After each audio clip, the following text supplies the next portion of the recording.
బాబాయ్ రేపు చిన్నదానికి చెవులు కుట్టిస్తాను, మీరు అందరు తప్పకుండా రావాలి బాబాయ్. బాగున్నాం మామయ్య, రేపు చిన్నదానికి చెవులు కుట్టిస్తున్నాం మన ఇంటి దగ్గరనే, మీరు అందరు తప్పకుండా రావాలి మామయ్య. రాజు రేపు చిన్నదానికి చెవులు కుట్టిస్తున్నాం, పిల్లల్ని తీసుకొని రేపు పొద్దున బస్కే బయలుదేరు. అందరు చెప్పిరా అండి? నాకు తెలిసిన వాళ్ళందరికీ చెప్పిండే. మీకు తెలిసిన వాళ్ళందరికీ చెప్పారు కానీ మిమ్మల్ని పెంచి పెద్దగా చేసి మీకోసం తన జీవితాన్ని దారపోసిన మీ అన్నయ్య గారికి చెప్పారా అండి?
ఎంత పెద్ద సమస్యలైనా మాట్లాడితే తీరిపోతాయి, అంతేగాని మీరు మాట్లాడకుండా ఉండి మీరు బాధపడుతూ వారిని బాధ పెడుతూ ఇంకెన్నాళ్ళు ఉంటారండి?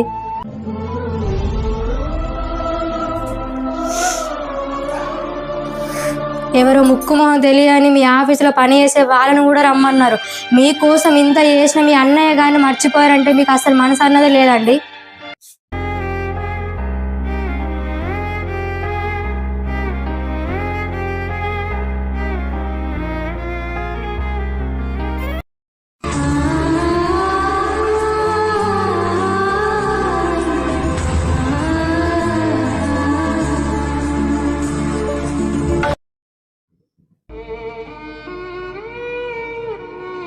ఇంట్లోకి రావచ్చా అన్నయ్య?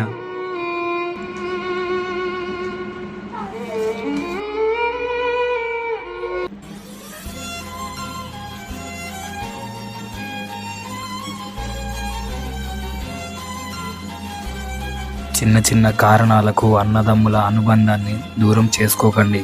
కూర్చొని మాట్లాడుకుంటే తీరిపోయే గొడవలకు జీవితాంతం మీకు మీరే శిక్ష వేసుకొని బాధపడుతూ జీవించకండి. మీరేమంటారో కామెంట్ చేయండి.